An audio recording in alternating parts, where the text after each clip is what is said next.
نبی کریم صلی اللہ علیہ وسلم نے ارشاد فرمایا کہ 7 آدمی ایسے ہیں کہ ان لوگوں کو قیامت کے دن اللہ تعالیٰ کے عرش کا سایہ نصیب ہوگا،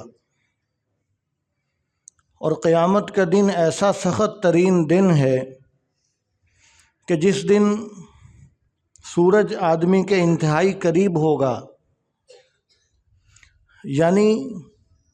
ہر آدمی سایہ تلاش کر رہا ہوگا۔ تو خوش نصیب ہیں وہ لوگ کہ جن کو قیامت کے دن اللہ تعالیٰ کے عرش کا سایہ نصیب ہو جائے۔ کہ لوگ پریشان ہوں گے، کوئی پسینے میں ڈوبا ہوا ہے، کوئی کانپ رہا ہے، لوگوں کا برا حال ہوگا، اور جن کو عرش کا سایہ نصیب ہوگا وہ مزے میں ہوں گے۔ تو ہمیں چاہیے کہ ہم بھی اپنے آپ کو ایسا بنانے کی فکر کریں کہ ان 7 خوش نصیبوں میں ہمارا بھی شمار ہو جائے، کہ ہمیں بھی قیامت کے دن اللہ تعالیٰ کے عرش کا سایہ نصیب ہو جائے۔ ان میں سے پہلا خوش نصیب آپ صلی اللہ علیہ وسلم نے ارشاد فرمایا کہ امام عادل ہے، جو عادل بادشاہ ہے، فرمایا کہ وہ خوش نصیب ہے کہ اس کو اللہ تعالیٰ قیامت کے دن عرش کا سایہ عطا فرمائیں گے۔ اس لیے کہ جو حکمران عدل کرتا ہے اس کے بارے میں آپ صلی اللہ علیہ وسلم نے فرمایا کہ اس کے ایک دن کا جو وجود ہے وہ 60 سال کی عبادت سے بہتر ہے۔ یعنی ملک کے اندر عدل کو قائم کرنا، انصاف کو قائم کرنا، یہ بہت بڑی عبادت ہے۔ اور یہ جہالت ہمارے معاشرے میں پائی جاتی ہے کہ ہم یہ کہہ دیتے ہیں کہ جی مولوی کا، علماء کا سیاست کے ساتھ کیا تعلق ہے۔ یہ بہت بڑی جہالت ہے، اس لیے کہ آپ صلی اللہ علیہ وسلم خود سیاسی لیڈر تھے۔ آپ صلی اللہ علیہ وسلم نے خود فرمایا کہ کانت بنو اسرائیل تسوسہم الانبیاء، فرمایا کہ بنی اسرائیل کے انبیاء سیاست کیا کرتے تھے۔ اور آپ صلی اللہ علیہ وسلم نے فرمایا کہ میں آخری نبی ہوں اور میرے بعد کوئی نبی نہیں آئے گا، میرے خلفاء آئیں گے۔ سیاست کا مطلب کیا ہے؟ سیاست کا مطلب یہ ہے کہ ملک کو اللہ تعالیٰ کے حکم کے مطابق کیسے چلایا جائے، ملک کے نظام کو دین کے مطابق کیسے چلایا جائے، اس چیز کا نام سیاست ہے کہ ملک کے نظام کو کیسے چلانا ہے۔ تو دین کے مطابق چلانا کون جانتا ہے؟ العلماء ورثۃ الانبیاء، کہ جو علماء ہیں یہ انبیاء علیہ السلام کے وارث ہیں۔ تو اس لیے آپ صلی اللہ علیہ وسلم نے ارشاد فرمایا کہ پہلا خوش نصیب وہ ہے کہ جس کو اللہ تعالیٰ اپنے عرش کا سایہ عطا فرمائیں گے۔ فرمایا کہ وہ خوش نصیب ہے کہ جو امام عادل ہے، کہ جو بادشاہ ہے، حکمران ہے، اور وہ عدل کرنے والا ہے، وہ انصاف کرنے والا ہے۔ فرمایا کہ وہ خوش نصیب ہے۔ تو اگر ملک کے اندر عدل اور انصاف کرنا، اس کی بدولت قیامت کے دن عرش کا سایہ نصیب ہوگا، تو پھر ملک کے اندر ظلم کرنا اور زیادتی کرنا اور رعایا کا حق دبا لینا اور قوم کا حق کھا لینا، قوم کا مال کھا لینا، جس طرح عدل اور انصاف کرنا یہ بہت بڑے عظمت اور فضیلت کا کام ہے، تو ویسے ہی ملک میں ظلم اور زیادتی کرنا، قوم کا مال دبا لینا، ہڑپ کر لینا، یہ سب سے زیادہ خیانت کا کام ہے۔ اس پر بہت زیادہ وعیدیں بھی آپ صلی اللہ علیہ وسلم نے ارشاد فرمائیں۔ اور اگر کوئی عادل حکمران ہے، وہ ملک میں اگر عدل کرتا ہے، تو اس کی رعایا میں جتنے خیر کے کام ہوتے ہیں وہ سارے خیر کے کاموں کا ثواب اس کو بھی ملتا ہے، اس لیے کہ اس کے عدل اور انصاف کرنے کی وجہ سے، عدل اور انصاف کی وجہ سے رعایا کے اندر خیر کے کام ہو رہے ہیں۔ اور اگر یہ عدل اور انصاف نہ کرتا، رعایا میں خیر کے کام اتنے نہ ہوتے۔ چونکہ یہ ذریعہ بنا، اس لیے آپ صلی اللہ علیہ وسلم نے فرمایا کہ اس کو بھی ان تمام نیکیوں کا ثواب اس کو بھی دیا جائے گا۔ اور پھر اس سے مراد محدثین کرام نے لکھا کہ صرف ملک کا حکمران ہی نہیں ہے، بلکہ آپ صلی اللہ علیہ وسلم نے اس میں بہت عموم پیدا فرمایا کہ الا کلکم راعٍ وکلکم مسئول عن رعیتہ، فرمایا کہ تم میں سے ہر کوئی ذمہ دار ہے، اس سے اس کی رعایا کے بارے میں سوال کیا جائے گا۔ ایک مرد اپنے گھر کا ذمہ دار ہے، ایک مالک اپنی فیکٹری کا، اپنے کارخانے کا ذمہ دار ہے، ذمہ دارہ جو ہے اس کے نظم کا ذمہ دار ہے، کوئی کسی ادارے کا ذمہ دار ہے، تو اس کی وجہ سے اگر اس کے ادارے کے اندر، کسی کے گھر کے اندر، کسی کے فیکٹری کے اندر، کسی کے کارخانوں کے اندر اگر خیر کے کام ہوتے ہیں تو یہ خیر کے کاموں کا ثواب جیسے ان کو ملے گا اس کو بھی ملے گا۔ کتنی فیکٹریاں اور کارخانے اور کتنے پٹرول پمپ اور کتنے کاروباری ادارے ایسے ہیں کہ جہاں پر انہوں نے ایک ترتیب بنا رکھی ہوتی ہے کہ جب نماز کا وقت ہوگا تو ایک جگہ پر جماعت ہوگی اور سب ملازمین، سب ساتھی جمع ہو کر باجماعت نماز ادا کریں گے، اور انہوں نے یہ ترتیب بنا رکھی ہوتی ہے کہ ہماری فیکٹری کے اندر، ہمارے کارخانے کے اندر، ہمارے پمپ کے اوپر اور ہمارے اس کاروباری ادارے کے اندر کوئی میوزک نہیں ہوگا، گانا نہیں ہوگا، کوئی خلاف شرع کام نہیں ہوگا، اور یہ اچھے اچھے کام ہوں گے۔ اور بعض دکانیں ایسی ہیں کہ وہاں پر صبح وہ سارے ورکر جمع ہو کر اسمبلی کرتے ہیں، اور اس اسمبلی کے اندر تلاوت بھی ہوتی ہے، نعت بھی ہوتی ہے، دعائے خیر بھی ہوتی ہے، اور دعائے خیر کر کے خیر کے کاموں سے وہ کاروبار کا آغاز کرتے ہیں، وہ ایک خیر کے کاموں سے اپنے دن کا آغاز کرتے ہیں۔ تو اب وہ جتنے خیر کے کام ہو رہے ہیں ان خیر کے کاموں کا ذریعہ یہ جو ان کا ذمہ دار ہے یہ بن رہا ہے، تو اس لیے آپ صلی اللہ علیہ وسلم نے فرمایا کہ تم میں سے ہر ایک نگہبان ہے، اس سے اس کی رعایا کے بارے میں سوال کیا جائے گا۔ تو اس لیے آپ صلی اللہ علیہ وسلم نے فرمایا کہ جو عادل حکمران ہے اس کو اللہ تعالیٰ قیامت کے دن عرش کا سایہ نصیب فرمائیں گے۔ تو کسی کی حکمرانی چھوٹی ہے، کسی کی حکمرانی بڑی ہے، ایک مرد ہے اس کی حکمرانی اس کے گھر کے اندر ہے، ایک ادارے کا مالک ہے، فیکٹری، کارخانے اور مل کا مالک ہے، اس کی حکمرانی وہاں تک محدود ہے، کوئی شہر کا حکمران ہے، کوئی پورے ملک کا حکمران ہے۔ تو اس لیے چاہیے آدمی کو کہ جہاں تک آدمی کا بس چلتا ہے وہاں پر آدمی عدل اور انصاف کو قائم کرے، اور عدل اور انصاف کیا ہے؟ کسی کے ساتھ زیادتی نہ ہو، گھر کے اندر بیوی کے ساتھ زیادتی نہ ہو، بچوں کے ساتھ زیادتی نہ ہو، بہنوں کے ساتھ زیادتی نہ ہو، ماں باپ کے ساتھ زیادتی نہ ہو، ہر ایک کو اس کا پورا پورا حق ملے۔ تو یہ گویا کہ اپنے گھر کے اندر عدل کرنے والا ہے، تو اللہ تعالیٰ کی رحمت سے امید ہے کہ اللہ تبارک و تعالیٰ اس کو بھی قیامت کے دن اپنے عرش کا سایہ نصیب فرمائیں گے، جس دن اس کے سائے کے سوا لوگ سائے ڈھونڈتے پھر رہے ہوں گے۔ تو وہ خوش نصیبی ہے کہ جن کو اللہ تعالیٰ اپنے عرش کا سایہ نصیب فرما دیں۔ پھر دوسرا خوش نصیب آپ صلی اللہ علیہ وسلم نے ذکر فرمایا کہ دوسرا خوش نصیب وہ نوجوان ہے کہ جو جوانی اپنی عبادت میں گزارتا ہے، جو اپنی جوانی میں اللہ تبارک و تعالیٰ کو یاد کرتا ہے، اس لیے کہ جوانی کی حالت میں آدمی کے قوا مضبوط ہوتے ہیں، آدمی کے اعضاء مضبوط ہوتے ہیں، آدمی کا جو مزاج ہے، جو آدمی کی جسامت ہے، ہر چیز وہ سبز ٹہنی کی طرح ہوتا ہے کہ جس طرح سبز ٹہنی کو جس طرف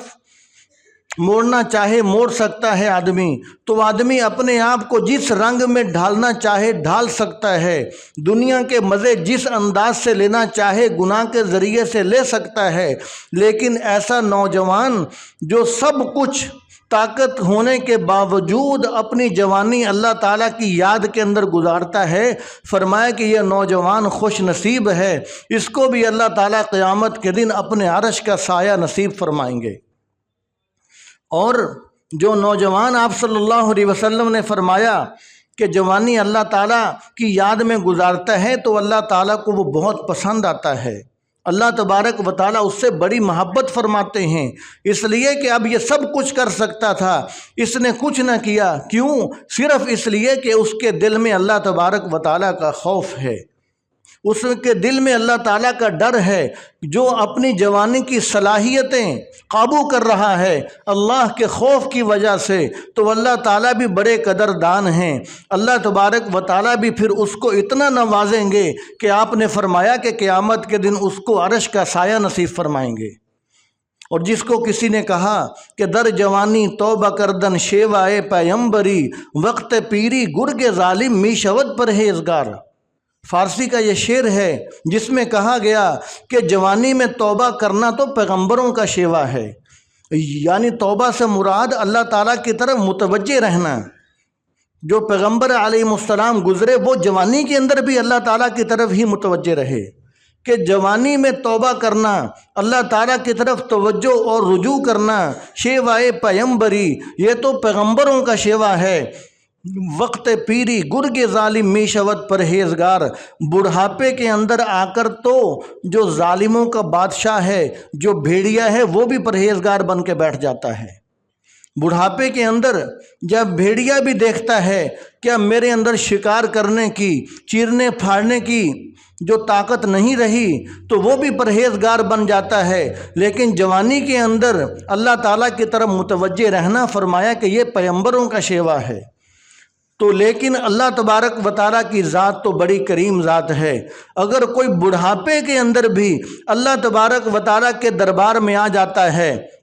اللہ تبارک و تعالیٰ یہ نہیں کہتے کہ جوانی کی بہاریں کہاں گنوا کر آیا ہے، اب تو میرے دربار میں آیا ہے۔ اللہ تبارک و تعالیٰ جو 80 سال کا بوڑھا، 90 سال کا بوڑھا، جس کی زبان کانپتی ہے، جس کے ہاتھ پاؤں کانپتے ہیں، جس کی بینائی ختم ہو چکی ہے، جس کے کان بوجھل ہو چکے ہیں، جس کے اندر کوئی گناہ کرنے کی طاقت ہی نہیں رہی، جو صرف صاحب فراش بن چکا ہے، جس کو دوست احباب بیوی بچے سب چھوڑ چکے ہیں، وہ بھی اگر اللہ تعالیٰ کی طرف توجہ کرتا ہے تو اللہ تعالیٰ تو رحمان ذات ہے، وہ اس کو بھی کہتی ہے کہ اے میرے پیارے بندے، تو نے آنے میں دیر کی ہے، ہمارے معاف کرنے میں تو اب بھی دیر نہیں ہے، اس لیے کہ تجھے معاف کرنے سے میرا دشمن شیطان شور کرے گا، ویلا کرے گا، اس کو تکلیف پہنچے گی، وہ مٹی اٹھا اٹھا کر اپنے سر کے اندر ڈالے گا، تو میں اپنے دشمن کو اور پریشان کرتا ہوں، میں تجھے معاف کر دوں گا تو میری شان کریمی میں، میری رحمت میں کچھ بھی کمی آنے والی نہیں ہے۔ اللہ تبارک و تعالیٰ تو بوڑھے میاں کو بھی معاف فرماتے ہیں، لیکن جوانی کے اندر آپ صلی اللہ علیہ وسلم نے فرمایا کہ جو اللہ تعالیٰ کی طرف متوجہ رہتا ہے، فرمایا کہ یہ پیغمبروں کا شیوا ہے۔ آپ صلی اللہ علیہ وسلم نے فرمایا کہ جو جوانی میں متوجہ رہتا اللہ تعالیٰ کی طرف، فرمایا کہ اس کو اللہ تعالیٰ قیامت کے دن عرش کا سایہ نصیب فرمائیں گے۔ اور پھر جوانی کے اندر اللہ تبارک و تعالیٰ کی طرف متوجہ رہنا اور اپنے آپ کو عبادات کے اندر لگانا، اس کا ایک فائدہ اور بھی بہت بڑا ہوتا ہے۔ اس کا ایک اور بھی بہت بڑا فائدہ ہے،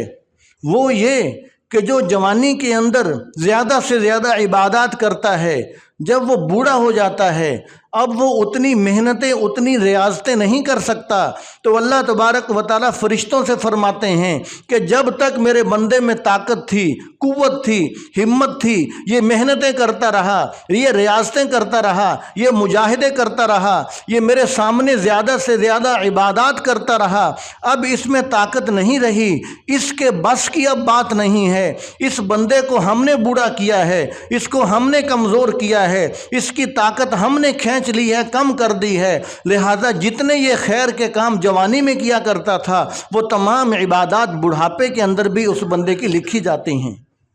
بڑھاپے کے اندر بھی اس بندے کی ساری وہ عبادات، وہ تہجدیں، وہ کثرت کے ساتھ تلاوت، وہ زیادہ نوافل پڑھنا، یہ تمام چیزیں بڑھاپے کے اندر اگر آدمی میں طاقت نہیں رہی اتنے خیر کے کام کرنے کی، تو وہ تمام خیر کے کام کا اجر و ثواب اللہ تبارک و تعالیٰ بڑھاپے میں بھی عطا فرماتے ہیں۔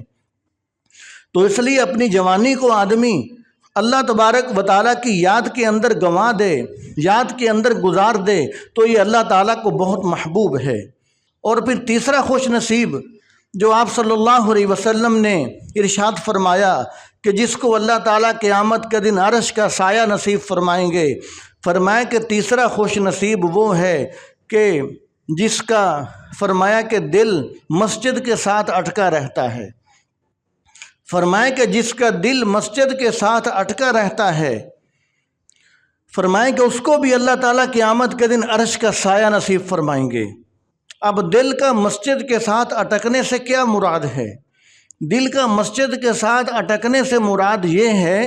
کہ ہر وقت اس کی توجہ، اس کا دھیان اس طرح مسجد کے ساتھ ہے کہ اس کو ہر وقت فکر ہے کہ نماز میں سے کتنا وقت باقی ہے، اذان میں سے کتنا وقت باقی ہے۔ وہ دنیا کے کام کاج کر رہا ہے لیکن اس کی توجہ اس طرف ہے کہ اتنے گھنٹے رہ گئے، اتنے گھنٹے کے بعد میں نے مسجد کی طرف جانا ہے، اذان میں سے اتنی دیر رہ گئی ہے، نماز میں سے اتنی دیر رہ گئی ہے، میں یہ کام کرنے لگا ہوں، میں یہ کام اپنا اس ترتیب سے کروں تاکہ میں مسجد کے اندر باجماعت نماز جا کر پڑھ سکوں، تاکہ نماز کے اندر حرج نہ ہو۔ اب وہ سارے دنیا کے کام کر رہا ہے لیکن دل کی توجہ اس کی اللہ تعالیٰ کی طرف ہے، جس کو کہا جاتا ہے کہ ہاتھ کار ول دل یار ول، کہ آدمی اپنے ہاتھ سے تو کام کر رہا ہے لیکن دل کی توجہ اللہ تعالیٰ کی طرف ہے، دل مسجد کے ساتھ اٹکا ہوا ہے۔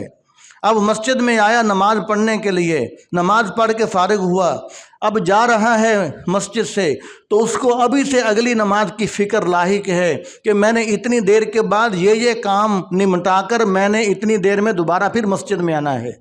تو گویا کہ اس کا دل مسجد کے ساتھ اٹکا ہوا ہے۔ تو فرمایا کہ یہ بھی خوش نصیب ایسا ہے کہ اس کو بھی اللہ تبارک و تعالیٰ قیامت کے دن اپنے عرش کا سایہ نصیب فرمائیں گے۔ تو ہمیں چاہیے کہ اللہ تعالیٰ کے عرش کا سایہ حاصل کرنے کے لیے ہم مسجدوں کے ساتھ اپنے آپ کو زیادہ سے زیادہ مانوس کریں، ہمیں مسجدوں کے ساتھ زیادہ سے زیادہ محبت ہونی چاہیے۔ کتنی محبت ہونی چاہیے؟ آپ صلی اللہ علیہ وسلم نے فرمایا کہ مومن کی مثال ایسے ہے، وہ مسجد میں ایسے خوش ہوتا ہے کہ فرمایا جس طرح مچھلی پانی میں خوش ہوتی ہے، اور جو منافق ہے وہ مسجد میں اس طرح پھڑپھڑاتا ہے، اس طرح پریشان ہوتا ہے کہ جس طرح پنجرے کے اندر پرندے کو قید کر دیا جائے، اس کو ہر وقت فکر لگی ہوئی ہے کہ کون سا وہ وقت ہو کہ میں جلدی جلدی یہاں سے آزاد ہو جاؤں۔ فرمایا کہ یہ منافق کی علامت ہے، اور مومن کی علامت یہ ہے کہ اس کا دل مسجد کے ساتھ اس طرح راضی ہوتا ہے کہ جس طرح مچھلی پانی کے اندر راضی ہے۔ تو ہمیں چاہیے کہ ہم اپنے آپ کو زیادہ سے زیادہ مساجد کے ساتھ مانوس کریں، تاکہ جتنا ہم مسجد کے زیادہ قریب ہوں گے اتنا ہمارا ایمان اور زیادہ بڑھے گا اور زیادہ مضبوط ہوگا، ہمارے ایمان میں پختگی آئے گی۔ صحابہ کرام دنیا کے سارے کام کاج کرتے تھے، تجارت بھی کرتے تھے، زراعت بھی کرتے تھے، اور سارے کام کاج ملازمت کرتے تھے، لیکن جب بھی فارغ ہوتے تھے تو وہ باہر چوکوں چوراہوں میں بیٹھ کر گپ شپ نہیں کرتے تھے، غیبتیں فضولیات میں وقت نہیں گزارتے تھے۔ جو وقت فارغ ہوتا تھا فوراً مسجد کے اندر آ جاتے تھے، اس لیے کہ مسجد کے اندر ان کا جی لگتا تھا، وہ مسجد میں بڑے خوش ہوتے تھے۔ تو اس لیے ہمیں بھی چاہیے کہ ہم اپنے آپ کو مساجد کے ساتھ زیادہ سے زیادہ مانوس کریں۔ جو مسجد سے محبت کرتا ہے اللہ تبارک و تعالیٰ، آپ نے فرمایا کہ اللہ تعالیٰ اس سے محبت فرماتے ہیں۔ جو مسجد سے محبت کرتا ہے اللہ تعالیٰ اس سے محبت کرتے ہیں، اس لیے کہ مسجد اللہ تعالیٰ کا گھر ہے۔ یہ ساری مساجد بیت اللہ شریف کی بیٹیاں ہیں، یہ ساری مسجدیں بیت اللہ شریف کی بیٹیاں ہیں۔ تو بیٹی چاہے چھوٹی ہو بڑی ہو، بیٹی بیٹی ہوتی ہے۔ تو ساری مسجدوں سے اللہ تعالیٰ کو پیار ہے، جو مسجد سے پیار کرتا ہے اللہ تبارک و تعالیٰ اس سے پیار فرماتے ہیں۔ اس لیے آپ صلی اللہ علیہ وسلم نے فرمایا کہ مسجد کے ساتھ جس کا دل اٹکا ہوا ہے، فرمایا قیامت کے دن اللہ تعالیٰ اس کو عرش کا سایہ نصیب فرمائیں گے۔ اور آپ صلی اللہ علیہ وسلم نے ارشاد فرمایا کہ جو لوگ مسجد میں کثرت سے آتے جاتے ہیں، فرمایا کہ وہ اگر مسجد میں نہ آئیں کسی مجبوری کی وجہ سے تو فرشتے جا کر انہیں تلاش کرتے ہیں، رحمت کے فرشتے جا کر انہیں تلاش کرتے ہیں کہ ہمارا وہ دوست کہاں گیا، اس کو کیا مجبوری بن گئی، وہ مسجد میں حاضر کیوں نہیں ہے۔ اور یہاں تک بس نہیں فرمائی، آپ صلی اللہ علیہ وسلم نے فرمایا کہ وہ اگر کسی کام کے اندر مشکل میں پھنسا ہوا ہو تو فرشتے جا کر اس کی مدد کرتے ہیں، اور وہ اگر بیمار پڑا ہو فرشتے اس کی عیادت کرتے ہیں، اس کے لیے اس کی بیمار پرسی کرتے ہیں، اس کے لیے شفا کی دعائیں کرتے ہیں۔ اور فرمایا کہ وہ اگر کہیں جا کر کہیں باہر ہو تو فرشتے اس سے جا کر وہاں ملاقات کرتے ہیں۔ تو اس لیے ہمیں چاہیے کہ ہم اپنے آپ کو مساجد کے ساتھ عادی کریں۔ آپ صلی اللہ علیہ وسلم نے فرمایا کہ کچھ لوگ ایسے ہوتے ہیں کہ جو مسجد کے کھونٹے ہوتے ہیں، فرمایا کہ یہ جو مسجد کے کھونٹے ہیں، فرمایا کہ اللہ تعالیٰ اس سے بڑے راضی ہوتے ہیں، اور فرمایا کہ جن کو تم مساجد میں زیادہ آتا جاتا دیکھو ان کے ایماندار ہونے کی گواہی دے دو۔ آپ صلی اللہ علیہ وسلم نے فرمایا کہ مسجد میں تم جس کو زیادہ سے زیادہ آتا جاتا دیکھو، فرمایا کہ اس کے ایماندار ہونے کی گواہی دے دو کہ یہ شخص مومن ہے۔ یہ کون فرما رہا ہے؟ یہ آپ صلی اللہ علیہ وسلم فرما رہے ہیں۔ تو ہمارے مسجد میں کثرت سے آنے جانے سے اگر سید الانبیاء ہمارے ایمان کی گواہی دے رہے ہیں، اس سے بڑا ہمیں اپنے ایمان پر اور کون سا گواہ چاہیے؟ یہ آپ صلی اللہ علیہ وسلم نے کیوں فرمایا؟ اس آیت شریفہ کی وجہ سے کہ اللہ تعالیٰ نے قرآن پاک میں کے اندر ارشاد فرمایا کہ انما یعمر مساجد اللہ من آمن باللہ والیوم الآخر، فرمایا کہ مسجدوں کو وہی لوگ آباد کرتے ہیں جو اللہ تعالیٰ پر اور یوم آخرت پر ایمان رکھتے ہیں۔ جن کا اللہ تعالیٰ پر یوم آخرت پر ایمان ہے، فرمایا کہ وہ لوگ مسجدوں کو آباد کرتے ہیں۔ اور آپ صلی اللہ علیہ وسلم نے ارشاد فرمایا کہ تم مسجد میں جاؤ گے، تمہیں 3 چیزوں میں سے کوئی نہ کوئی چیز ضرور مل جائے گی۔ یا تو فرمایا کہ تم اپنے مسلمان بھائیوں سے ملاقات کرو گے، تمہیں کوئی دینی فائدہ ہو جائے گا۔ دوسرا فرمایا کہ تمہیں یہ ہوگا کہ کوئی حکمت کی، کوئی نصیحت کی بات، اچھی بات تمہیں سننے کے لیے مل جائے گی۔ تیسرا فرمایا کہ اور کچھ نہیں تو اللہ تعالیٰ کی رحمت تو مل ہی جائے گی، جس کا ہر وقت ہر بندہ طلبگار رہتا ہے،